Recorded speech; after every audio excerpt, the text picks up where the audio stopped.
বাংলাদেশের সঙ্গে নতুন করে সম্পর্ক বাড়াতে মরিয়া পাকিস্তান।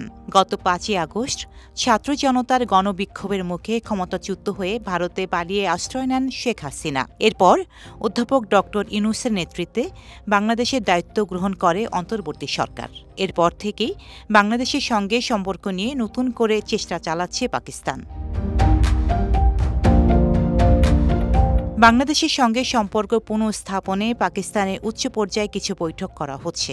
এসব বৈঠকে পাক প্রধানমন্ত্রী শাহবাজ শরীফ নিজেই নেতৃত্ব দিচ্ছেন। বাংলাদেশের সঙ্গে সম্পর্ক নিয়ে এরই মধ্যে রোডম্যাপ তৈরি করেছে পাকিস্তান।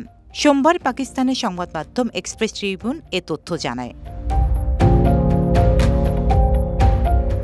এক্সপ্রেস ট্রিবিউনের বরাত দিয়ে জানা যায়, ঢাকায় দায়িত্ব পালনকারী রাষ্ট্রদূতসহ পাকিস্তানের কূটনীতিকরা বাংলাদেশের সরকারের জন্য একটি কৌশলপত্র তৈরি করেছেন। ঢাকায় সাম্প্রতিক রাজনৈতিক পট পরিবর্তনের পরে বাংলাদেশের সঙ্গে সম্পর্ক পুনঃস্থাপনের জন্য এ রোডম্যাপ তৈরি করা হয় বলে ওই প্রতিবেদনে জানানো হয়।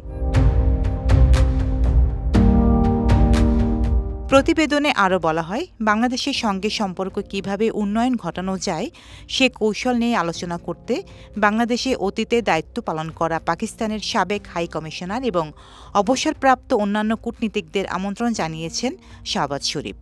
ডেস্ক রিপোর্ট, সাম্প্রতিক দেশকাল।